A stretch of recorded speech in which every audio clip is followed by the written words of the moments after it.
స్తోత్రాలు. చేరి కూడి వచ్చిన ప్రభునందు తోడు సేవకులు మీ అందరికి కూడా వందనాలు తెలియజేస్తున్నాను. మన ప్రభును మన రక్షకుడు యేసు నామము నిత్యము నిత్యము సన్నుతించబడును గాక. హల్లెలూయా.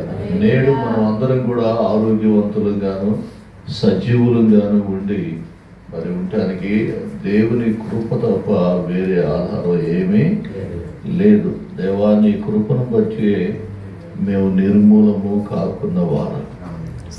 హల్లెలూయా. ఇక 4 పక్కన ఏంటంటే కాలువ. అంటే ఇప్పుడు 5 ఏళ్ల క్రితం అక్కడ కనుక వర్క్ స్టార్ట్ చేయకపోయినట్లయితే ఈ పూట రాయి కూడా అట్లా ఉంది వాతావరణం. మొన్న డెడికేషన్కి జీవన్ రెడ్డి గారు, తర్వాత ఎల్వి సంఘాన్ని గురించి కూడా, సువార్తల గురించి కూడా, బైబుల్ గురించి కూడా మంచి సాక్ష్యం చెప్పారు.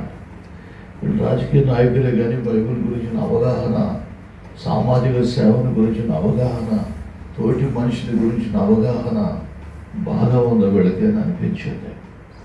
ఎందుకు చెప్తున్నానంటే చూడండి, ఎప్పుడైనా ఆవగింజలాగా ఒక దినాన్ని మనం మొదలు పెడితే అది 10-20 ఏళ్ళకి మహావృక్షం అవుతుంది.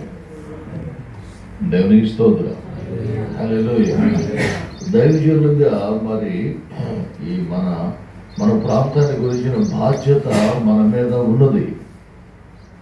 ఎవరు రాజకీయ నాయకులు ఏం చేస్తారు, ప్రభుత్వ అధికారులు ఏం చేస్తారు?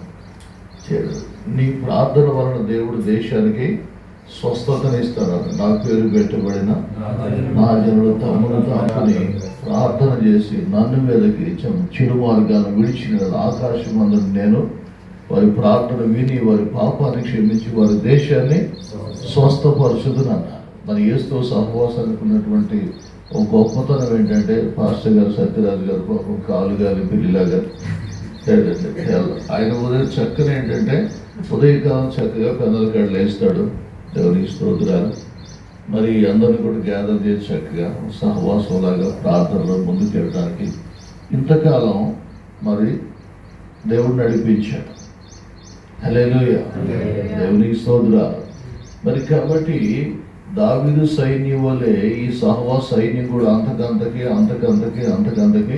అభివృద్ధి చెందాలి. అన్నిటికంటే ఎక్కువ ప్రాధాన్యత ప్రార్థనకి ఇవ్వాలి. మిగతా అన్ని సెకండరీ మనకి.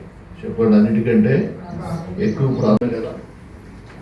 అందరూ కూడా 112వ కీర్తన చదువుకుందాం.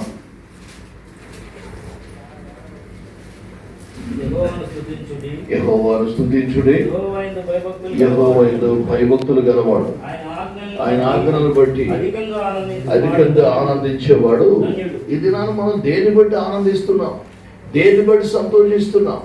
డబ్బులు బట్టా, అందచందాలా, వెండి బంగారాలా, లేకుంటే దేన్ని బట్టి హర్షిస్తున్నాం? మనం దేవుని ఆజ్ఞలను బట్టి, ఆజ్ఞలో ఉన్న సత్యాన్ని బట్టి, ఆజ్ఞలకు ఉన్న అధికారాన్ని బట్టి, ఆజ్ఞలకు ఉన్న దీవెలను బట్టి, ఆజ్ఞలను చదివి విని ధ్యానం చేయటంలో మనం ఆనందించాం. అందుకే కదా మొదటి కీర్తనలో యెహోవా ధర్మశాస్త్రం నందు ఆనందించువాడు. దేవుడు మాట్లాడుతుంటే ఆ సత్యము నీ చెవుల్లో నుంచి నీ మనసులో హృదయంలోనికి వెళుతూ ఉంటే కలిగే ఆనందం, సంతోషం. హల్లెలూయా. ఆయన ఆజ్ఞలను బట్టి అధికంగా ఆనందించేవాడు. దేవుని స్తుతించండి అంటున్నాడు. తర్వాత వారి సంతతి వారు నువ్వు దేవుని ఆజ్ఞలను బట్టి ఆనందించి సేవించే వ్యక్తివైతే నీ కుమారుల విషయంలో నీకు డోకా లేదు. నీ సంతతి వారు భూమి మీద అన్ని విషయాల్లో అన్నమాట. నీ సంతతి వారు, వారి సంతతి వారు భూమి మీద. ఇప్పుడు మరి చూడండి, జేఎంజే గారు ఉన్నారు, చాలా కష్టాలు పడేవారు ప్రారంభ దినాల్లో. ఇప్పుడు ఏం చేశాడు? కొడుకుని దేవుడు తీసుకెళ్ళి దుబాయ్లో పంపి అక్కడ దేవుడు సేవకుడుగా ఆయన స్థిరపరిచాడు. ఇది ఎవరి వల్ల కలిగింది? దేవుడి వల్ల కలిగింది. చెట్ల దేవుడి వందనాలు చెల్లిగా. హల్లెలూయా. వారి సంతతి వారు ఏమవుతారు? బలవంతులు అవుతారు. తర్వాత మాటలు యథార్థవంతుల వంశం వారు. యథార్థవంతులు వీళ్ళు, వాళ్ళ వంశం వారు అంటే వాళ్ళ పిల్లలు దీవించబడతారు. యథార్థవంతుల వంశం ఉంది, దానికి ఒక కీర్తి ఉంది, దానికి ఒక ప్రత్యేకత ఉంది. ఫలానా సేవకులు కుటుంబం అంటే ఆ వంశం అట దేవునికి స్తోత్రాలు. యథార్థవంతుల వంశం వారు దీవించబడతారు. భూమి మీద వాళ్ళు బలవంతులుగా ఉంటారు, బలహీనులుగా ఉంటారు. ఇంకోసారి దేవుని చూడాలంటే, దయ్యాన్ని చూడాలంటే కిందకు చూస్తారు. ఎందుకు? అది నీ కాళ్ళ కింద. చెప్పండి. సమాధానం కర్త దేవుడు శంకరమే సైతాన్ని హల్లెలూయా. దాని అడ్రస్ ఎక్కడంట? నీ కాళ్ళ కింద. ఎందుకు? దేహం దేవుని ఆలయం, నీ హృదయం దేవుని ఆలయం. దేవుడు నీలో ఉన్నాడు, దేవునికి స్తోత్రం. అందుకని నీ కింద అది. చెప్పండి, నీ కింద. చెప్పండి, కింద కలిమియు సంపదయు అని ఎంత ఉండను అంటే అర్థం ఏంటి? నువ్వు ఆడకేయడం పరిగెత్తాల్సిన అవసరం లేదు. అదే వస్తుంది నీ దగ్గర. దేవునికి స్తోత్రం. ఎత్తుకుంటావు, దానికి తెలుసు అడ్రస్. దేవునికి స్తోత్రం. దానికి తెలుసు GPS అంత బాగా తెలుసు. దేవునికి స్తోత్రం.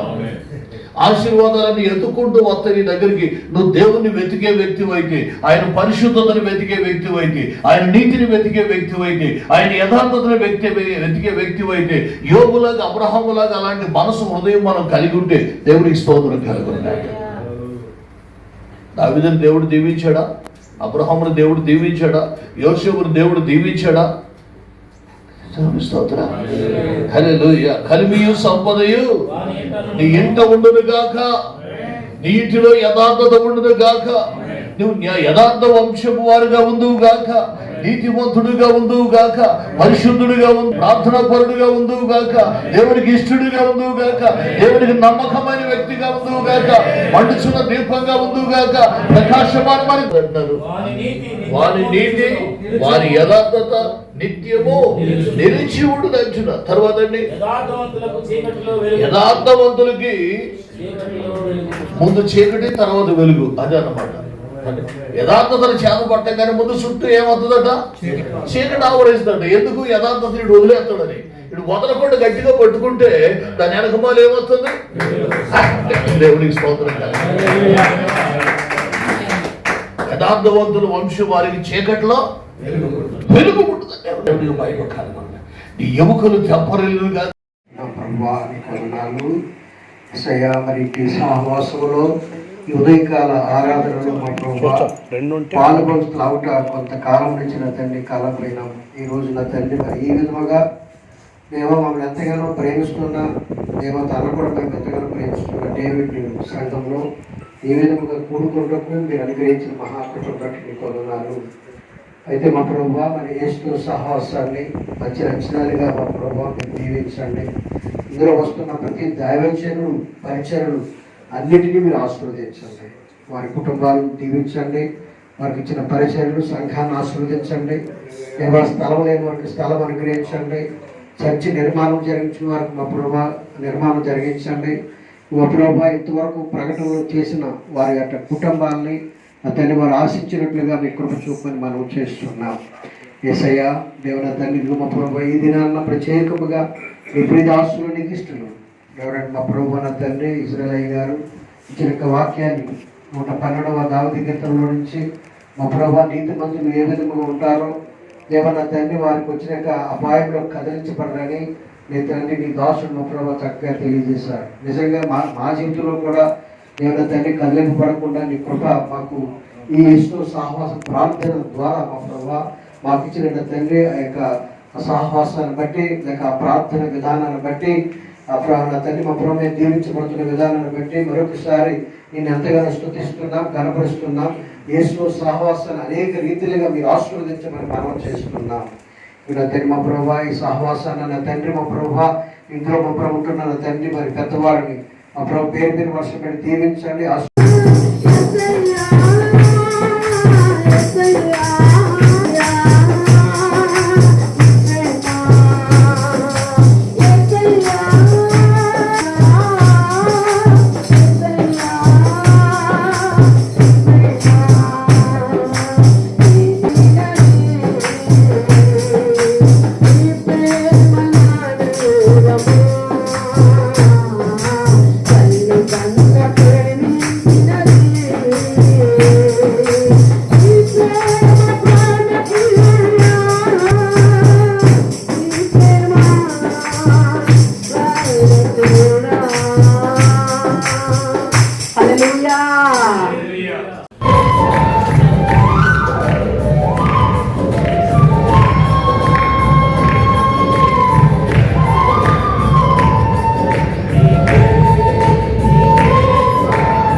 ఇందాక తెచ్చాను